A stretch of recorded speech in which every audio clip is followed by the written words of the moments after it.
एक हित धाम में आए थे, बोले अब बस वृंदावन आ रहा हूं, तो अचानक श्री जी की कृपा से दृष्टि में हमका, आप जाइएगा मत, अब यहीं रहिएगा। बोले नहीं, अभी कुछ बेचने को रह गया, बेच करके बस फटाक से आया। हमका पता नहीं भगवान की क्या लीला है, हमारा मन कह रहा है मत जाइए। बोल नहीं महाराज, अभी जब कई महीना नहीं आए तो परिचय के जो आते थे पूछा, तो उन्होंने बताया उनका एक्सीडेंट हो गया, कई जगह से उनके अंग टूट चुके हैं। वैसे फिर जब आए थे तो एम्बुलेंस में आए थे कई महीने बाद, तो रो रहे थे। उनका भगवान प्रारब्ध टालना चाहते थे, पर प्रारब्ध प्रबल हो गया, आप आज्ञा पर महत्व नहीं दिए, और वो ऐसी परिस्थिति कभी नहीं आ सकते। बड़े स्वस्थ और चलते फिरते, सूचना मिली कैंसर, 2 महीने में हालत खराब, पर वो तो समर्पित थे, तो यहां वेदांत हॉस्पिटल में आके धाम बेसरी, कुछ भरोसा नहीं इसका, जो बहुत अकड़ के चल रहे हैं, लंबा समय इतना कमा के रख दें कि 7 पीढ़ियां तक खाती चली जाएं, बड़ा व्यवस्था के ऊपर व्यवस्था। ये नहीं सोच रहे यहां से जाने की तैयारी हम क्या कर रहे हैं। नारायण स्वामी जी कहते हैं, गोस्वामी तुलसीदास जी महाराज के दोहे हम अपने जीवन में सामने रखा है, आप भी सुन लीजिए। सत्य वचन आधीनता परतीय मातु समान, इतने में हरि ना मिले तो तुलसीदास जवान।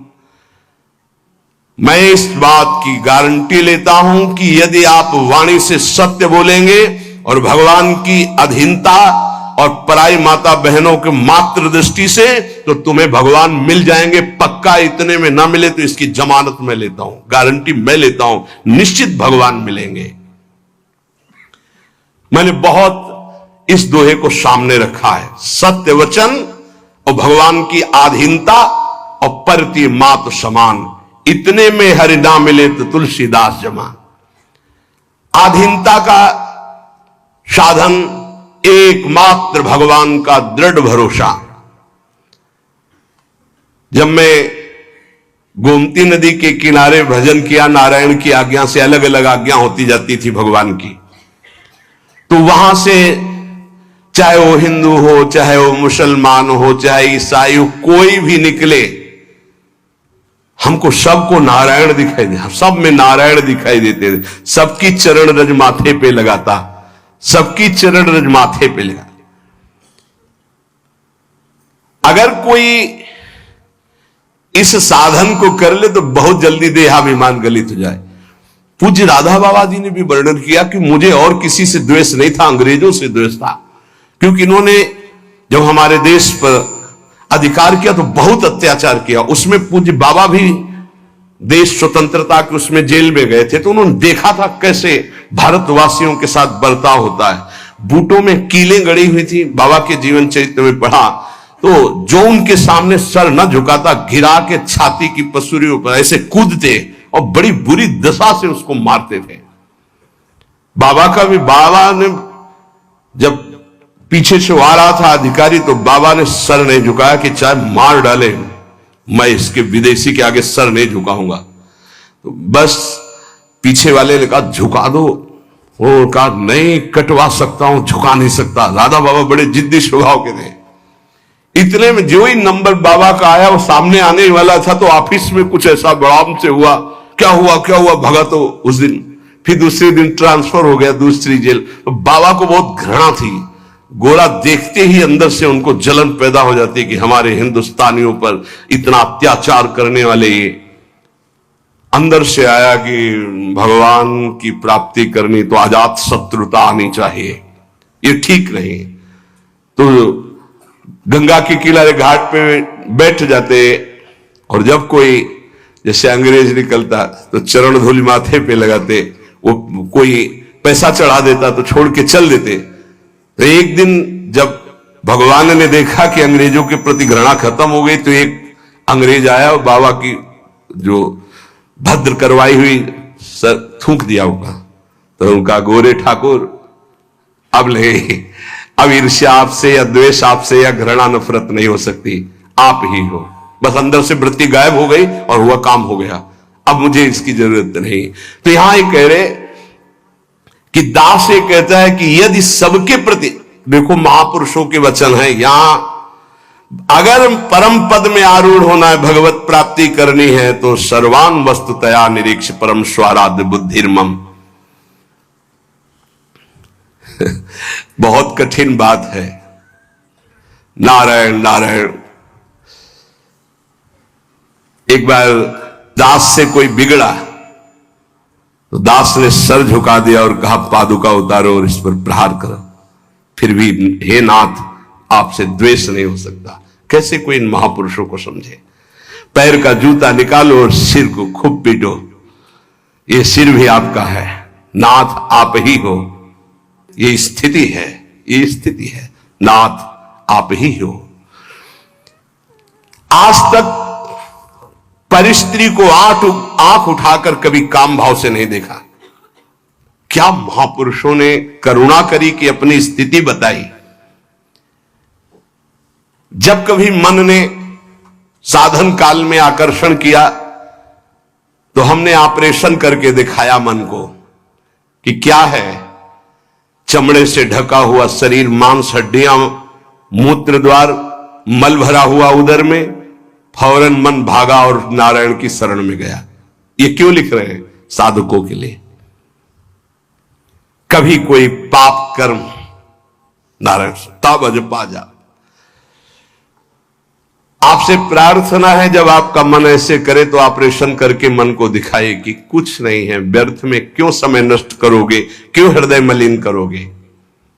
जो नियम तुम स्वयं स्वीकार किए हो या गुरुदेव ने दिए हो, उसे कभी भी किसी भी स्थिति में नहीं छोड़ना चाहिए। चाहे सुखद परिस्थिति हो, चाहे दुखद परिस्थिति हो, आप उपस्थित हैं उस समय।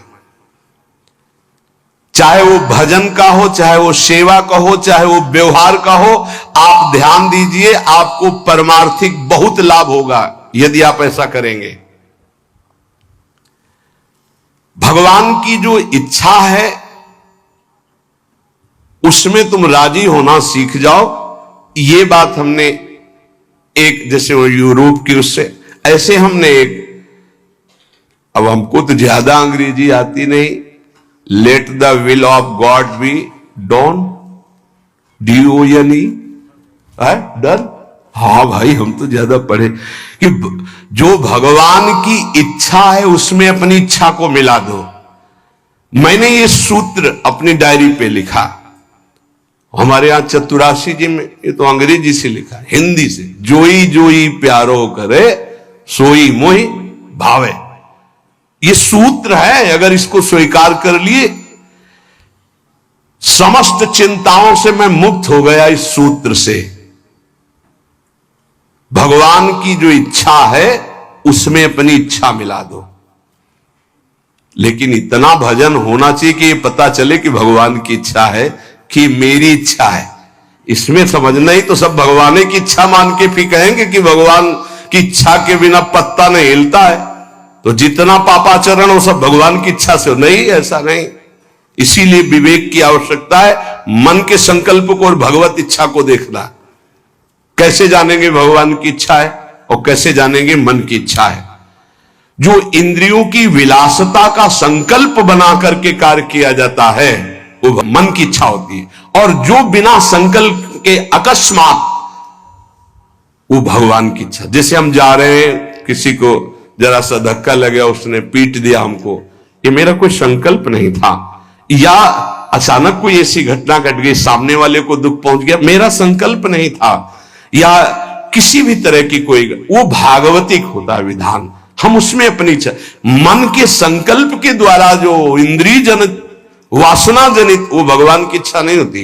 पर इतना अंतर्मुख साधक हो तभी तो पहचान पाएगा।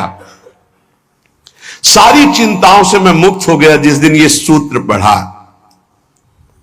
अर्थ उसका है कि भगवान की जो इच्छा है उसमें अपनी इच्छा को मिला दिया। जोई जोई प्यारो करे सोई मोहि भावे। इस दास ने देखा कि जब अपनी इच्छा भगवान की इच्छा में मिला दिया तो चराचर जगत से हमें कृपा प्राप्त होने लगी। जा पर कृपा राम की हुई, ता पर कृपा करे सब कोई। अपनी इच्छा ही भगवत कृपा में बाधक है। अगर अपनी इच्छा भगवत कृपा में मिला दे तो चराचर जगत से भगवान कृपा करने लगेंगे। योग वासिष्ठ में इस दास ने एक सूत्र पढ़ा, पुरुषार्थ ही परम दैव है। दैव, दैवी शक्ति। प्रारब्ध को लेकर बैठ जाना, अब जो लिखा होगा वही हो जाएगा, हमको कर नहीं। जब दास ने योग वासिष्ठ में सूत्र पढ़ा कि पुरुषार्थ ही परम दैव शक्ति है, तो इस दास ने इसका अनुभव करने के लिए प्रयासशील, पुरुषार्थ ही सब कुछ है। रात दिन एक करके भजन करो, देखो सब पर विजय प्राप्त हो जाएगी। कभी कभी प्रारब्ध बाधा पहुंचाने की चेष्टा करता है, पर प्रबल पुरुषार्थ प्रारब्ध को रौंद देता है। प्रबल पुरुषार्थ, पुरुषार्थ जो साधन भजन मिला है इसमें प्रयत्नशील। यहां कह रहे हैं कि भगवान की कृपा प्राप्त करने के लिए पुरुषार्थ, प्रबल पुरुषार्थ, प्रबल पुरुषार्थ ही भगवान के सिद्धांत की अनुभूति कराता है। प्रबल पुरुषार्थ ही प्रारब्ध के सिद्धांत की धज्जियां उड़ा देता विधान की। पुरुषार्थ में बड़ा बल है, बड़ा बल है। पर पुरुषार्थ भगवान के नाम जप से माना जाएगा, और ये लौकिक पुरुषार्थ प्रारब्ध को नहीं मिटा सकता। भगवान का नाम जप, जब हमारा पुरुषार्थ प्रबल होता है भगवत कृपा से, तब अद्वैत भाव की सिद्धि अत्यंत अनिवार्य हो जाती है। हर मार्ग के उपासक को अद्वैत भाव, एकमात्र जो सर्वत्र है वो यहां भी है, गुरुदेव भगवान को एक बार। इसके बाद द्वैत प्रेम का आता है। पहले द्वैत से अद्वैत और अद्वैत से द्वैत। अपने इष्ट देव को सर्वत्र देखने की चेष्टा करे, किसी भी अन्य अपने इष्ट देव के नाम रूप की निंदा अवहेलना ना कर दे, नहीं तो अपने इष्ट देव की भक्ति में फर्क पड़ जाएगा। जैसे परिक्रमा लगा रहे हैं, रास्ते में हनुमान जी का मंदिर है, आरती हो रही है, क्या हनुमान जी, हम तो नहीं, महाभागवत है। आधा मिनट रुके, हाथ जोड़े खड़े हैं, आरती के दर्शन कर रहे हैं। राधा वल्लभ लाल आप इस रूप में हो, जय हो श्री राधा वल्लभ लाल की जय। आगे बढ़ दिए, देखा किसी भगवान की झांकी जा रही है, पंचांग प्रणाम किया, राधा वल्लभ लाल की जय। ये वैष्णव धर्म है, ये उपासना का मार्ग है। ये नहीं कि अवहेलना करना, ऐसा नहीं है। हां, हम दर्शन करने नहीं गए, सामने से गुजर रहे थे, किसी को भी। ये अपने स्वामी नारायण की कृपा से जाना, इस मर्यादा को सदैव उपासक सुरक्षित रखे। कोई भी भगवान की सवारी जा रहे, कोई भी भक्त जा रहे, सबकी चरण धूल में नमस्कार। एक और साधन अजपा जाप के लिए आवश्यक है, अगर आप कर सके तो। अमावस्या और पूर्णिमा के दिन उपवास करना सीख ले। अमावस्या नारायण स्वामी जी का अपना अनुभव, हम ये व्रत रूप में नहीं कह रहे, ये हम भजन बढ़ाने के लिए कह रहे। ये दत्तात्रेय महाराज जी के ग्रंथ में मैंने पाया था, उसी दिन से हमने शुरू कर दिया। नारायण स्वामी उसे अच्छा है, एक दिन अगर उपवास रहेगा तो आंतों को थोड़ा अवसर भी मिल जाएगा। पूर्णिमा और अमावस्या के दिन उपवास का देख लो, अगर ऐसा लगे तो ठीक है, नहीं तो थोड़ा प्रसाद पाके। गृहस्थ में अगर पूर्णिमा अमावस्या के दिन किसी तीर्थ धाम या कहीं भी जाए तो किसी का भी दिया हुआ कुछ ना खाए, क्योंकि उस दिन का प्रतिग्रह बहुत बड़ा प्रतिग्रह माना जाता है। ये जो हलवा पूड़ी बिकता है ना, वो खाते हुए रास्ते में चलते हुए मना है। अगर वास्तविक पुण्य कमाने तीर्थ यात्रा या धर्म क्षेत्रों में जाते हैं, गृहस्थी में। दास को ये जब दत्तात्रेय जी की वाणी से पता चला तो जीवन भर के लिए नियम ले लिया कि पूर्णिमा और अमावस्या को भोजन ही नहीं करना। तो मुझे ये लगता है कि उपासक को भजन के लिए अनिवार्य है ऐसा करना। त्याग और संतोष ये साधु का तो धन होता है, साधक का तो धन होता है। ज्ञान और भजन ये उसका फल होता है। हर समय भजन और ये ज्ञान है कि सर्वत्र मेरे प्रभु। त्याग ये स्वभाव में बैठा होता है, संतोष ये स्वभाव में बैठा होता है। ये जो मूर्ति पूजा की अवहेलना करते इन लोगों की बात मत सुनना। मैं स्वयं अपने भगवान नारायण की कृपा से अनुभव किया है कि मूर्ति पूजा से बहुत जल्दी भगवान प्रसन्न होते हैं। इस दास का अनुभव भी है नारायण की आज्ञा से। सेवा करते समय मन बहुत जल्दी इष्ट में आसक्त हो जाता है। अन्य समय भागेगा लेकिन सेवा में आसक्त हो जाएगा, क्योंकि मन की एकाग्रता सेव्य घसीट लेते हैं। इसको खिलवाड़ न समझे जो प्रभु की सेवा हो रही। दास को जब नारायण ने आदेश किया तो इसमें बहुत सुख मिला। भक्ति ईश्वर प्राप्ति में समर्थ है, पर यह ज्ञान अत्यंत आवश्यक होना चाहिए। जब सर्वत्र भगवान है तो मूर्ति में भगवान क्यों नहीं? ये जो लोग खंडन मंडन करते हैं, अधूरा ज्ञान है। मेरे ख्याल से अधूरे ज्ञान से परमार्थ में काम नहीं चलता है। जैसे एक टांग से चलना बड़ा कठिन होता है, ऐसे ही कि वो निराकार है इतना ही मान लेने से नहीं होगा। जैसे दो टांगों से आराम से चला जाता है तो वो निराकार भी है, वो साकार भी है। वो साकार भी है और निराकार है, दोनों की उपासना हम करते हैं। जैसे साकार रूप में ये कर रहे हैं, निराकार रूप में सब अंतर्यामी रूप में भगवान सबके हृदय में विराजमान है।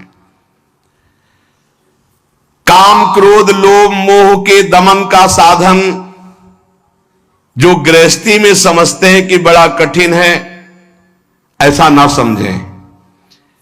गृहस्थी में इन साधनों का तुम नियम लीजिए, भगवान तुम्हें सामर्थ्य देंगे कि तुम संयमी बन जाओगे, तुम सहनशील बन जाओगे, काम क्रोध लोभ मोह पर विजय प्राप्त कर लोगे। पर जो विरक्त जन हैं उनको तो कोई भी गुंजाइश इस विषय में नहीं है।